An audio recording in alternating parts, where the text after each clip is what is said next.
Fala aí, assessor e assessora, eu sou o Rick Silva e você clicou para assistir um corte do Better Call Rick. Better Call Rick é o meu programa onde eu ligo para você, para poder tirar sua dúvida, para poder bater um papo sobre a vida do assessor. Não é esse canal aqui. Se você quiser assistir o episódio completo, é só você clicar no link desse vídeo e você vai direto para lá. Agora, por enquanto, você pode aproveitar o corte aí e, se você gostar, deixa seu like e se inscreve.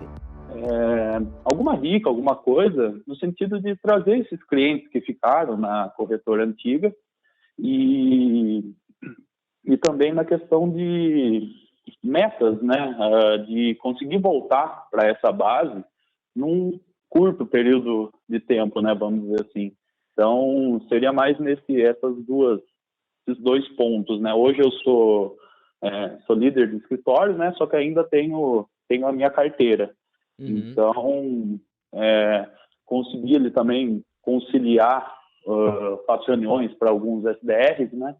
Consegui meio que conciliar esses pontos, né? Tanto que essas 12, 15 reuniões que eu faço por semana, umas 5 a 7 são dos SDRs, né?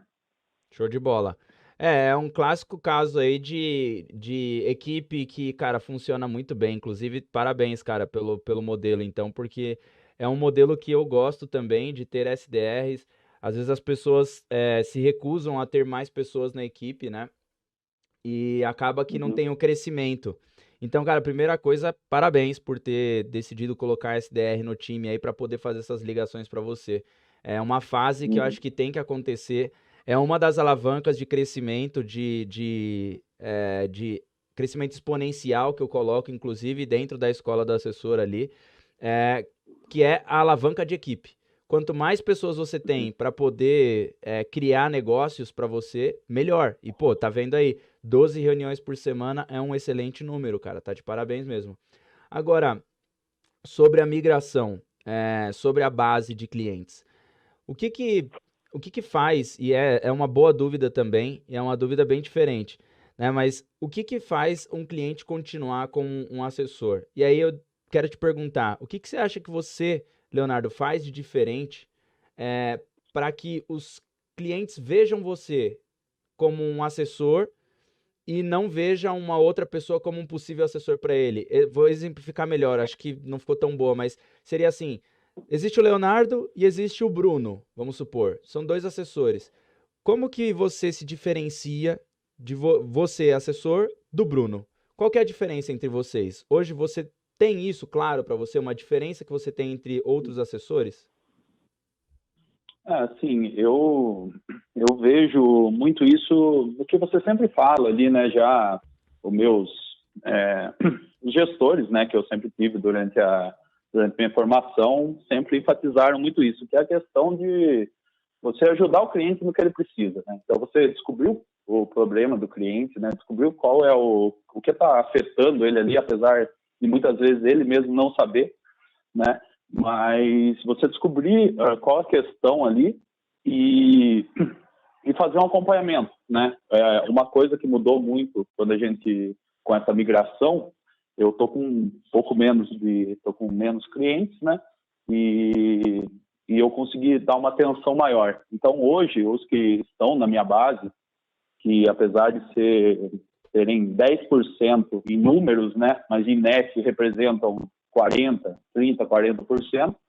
eu consegui solucionar, realmente entender qual é a questão desse cliente, né? O que ele precisa. Ele precisa de renda, ele precisa um capital só para daqui 10 anos. Então, eu entender isso, né? Ele precisa de uma proteção, precisa só acumular capital, ou precisa só proteger o capital dele, entender essa questão e trabalhar em cima disso, né? E isso eu vi que agrega muito valor, né, em você conversar com o cliente, você está no trabalho realmente que o assessor lhe é proposto, né? O trabalho personalizado. Então, uma assessoria que eu faço para um cliente é totalmente diferente de outro. Eu tento buscar isso, né? E, assim, tem a questão da migração de base. Minha base, ela era meio, vamos dizer, um pouco confusa, né? Porque não tinha cliente só que eu captei, que eu fiz as reuniões, né? Os assessores acabaram migrando, um sai, o outro evolui de cargo. Então, acabou tendo alguns clientes ali, digo, uns 30%, 40%, que eram clientes que eu tinha um relacionamento, só que não era um relacionamento tão de primeira reunião, de segunda reunião. Era um relacionamento já montado, né, que foi meio que passado para mim. Uhum. Então, esse que eu acho que deu para entender mais ou menos. Sim, sim, sim, deu pra entender. Cara, vamos lá. Já começa que você deu algumas informações que são mega importantes aí, que provavelmente você não vai trazer logo de cara, que é uma coisa que faz com que um cliente se torne fiel, e eu gosto de acompanhar, eu não sei se você cria essa métrica, mas eu tenho uma métrica que eu gosto de sempre acompanhar e colocar numa métrica de feeling mesmo, de sentimento, que é, eu tenho lá, vamos supor que eu tenho 100 clientes, tá? E aí, Leonardo, eu pego esses 100 clientes e eu coloco do lado deles lá uma métrica de para eu avaliar em 4 pontos, que seria o cliente é fiel, ou ele é satisfeito, ou ele tá ok, ou ele tá balançado, tipo, que não, já não me atende mais, talvez já não consigo mais falar com ele. Eu tenho esses quatro pontos de avaliação. Por feeling, como eu disse, é total feeling. Eu vou lá e coloco o que eu acho Uhum, que esse cliente tá. Um cliente fiel, é um cliente que tá simplesmente satisfeito, um cliente que tá ok e um cliente que tá balançado, tá a ponto de talvez até nem sei em que momento que tá.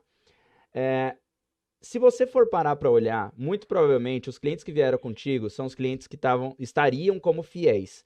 Por quê? Foi você quem abriu, provavelmente foi você quem abriu todos eles. Se não uhum, foi a minoria que talvez você não abriu aí que veio contigo, e eu acredito que tenha sido a minoria que você não abriu só que veio contigo, uhum, essa minoria provavelmente você conseguiu fazer uma outra reunião presencial com eles, você conseguiu se aproximar e foi fazendo eles através da empatia, do relacionamento, do rapport, conexão, você foi fazendo com que eles se aproximassem de você a ponto deles irem com você para qualquer lugar. Então, um ponto que agora, obviamente, tô chorando em cima do leite derramado, né? Mas um ponto que faz com que você leve o cliente para onde você for é um relacionamento próximo e sempre medir: esse cliente é fiel ou não é? Ele se tornou fiel ou não? E se não, o que eu posso fazer para ele se tornar fiel? É o tempo inteiro você ficar inconformado, se perguntando o que eu posso fazer para esse cliente se tornar fiel. Ou então, logo, cara, não dá. Esse cliente aqui ele nunca vai virar fiel porque ele não quer mesmo. Ele, sei lá, tem fidelidade com outra pessoa, não quer seguir comigo. Ponto. Essa é uma coisa. Você uhum, todo tempo ficar avaliando isso. Segunda coisa é que, é como eu falei pro Diego, né, da história. Quando você consegue preencher bem a história do cliente, entender bem qual é o problema dele real, solucionar bem esse problema, ele vem pela história e ele fica pela história, fica para ver o final dessa história. O que eu quero dizer com essa analogia? É que se você entrar na vida de um cliente, entender qual é o problema dele de fato, que você mesmo já até falou isso, entender de fato qual é o problema dele e solucionar esse problema e continuar solucionando, que é vir fazendo o acompanhamento dessa solução, muito provavelmente ele vai continuar contigo até o fim, para onde você for. Vou até dar um exemplo. Em um dos escritórios que eu passei, é, teve um caso que eu sempre fiz um planejamento para os clientes, eu sempre fiz o planejamento dos investimentos, falando para eles que eu ia uhum, acompanhar e que eu ia levar ele até a sucessão patrimonial, né? Que quando acontecesse, viesse a acontecer a falta dele, ele morresse, né? Esse seria o português, claro. uhum, Ele teria a sucessão patrimonial toda detalhada porque eu arrumei com ele isso. Perfeito. Daí teve um momento onde eu transferi os clientes, né? Eu passei os clientes para outras pessoas atenderem. Cara, esse cliente, depois de um tempo, ele me ligou porque ele falou assim: Ô Ricardo, cara, a assessora que tá me atendendo lá, ela não conseguiu dar seguimento no planejamento que você fez comigo. Ela não sabe como fazer isso. E esse planejamento é um que, inclusive, eu entrego dentro da comunidade, hoje da escola do assessor, que eu mostro como que faz passo a passo para alcançar a independência financeira dele. E a sucessão também, obviamente. Quando eu fiz esse planejamento e a outra pessoa não tinha, aí ele falou: cara, não dá para eu ser atendido por você de novo? Eu falei: não, cara, porque agora eu sou líder, né? Mas se eu não fosse líder e tivesse atendendo clientes, muito provavelmente ele voltaria para minha mão, né? O que eu quero dizer uhum, de forma resumida: Leonardo, cara, hoje vai ficar difícil de você trazer esses caras. Vou te dar uma dica ainda para você trazer, mas já estou te dando uma dica para que você não deixe mais esses clientes tão soltos, entre aspas, né? Porque eu não sei exatamente o que Uhum, aconteceu, mas você ficar muito próximo deles, a ponto de medir se eles são fiéis ou não. Segundo, fazer um planejamento para alcançar objetivos com todos eles. Porque quando você faz uhum, isso, eles dificilmente alguém vai conseguir ficar acompanhando esse objetivo. Se você passar para uma pessoa do seu lado, vai ter dificuldade. Então é importante que você faça uhum, isso para criar essa fidelidade.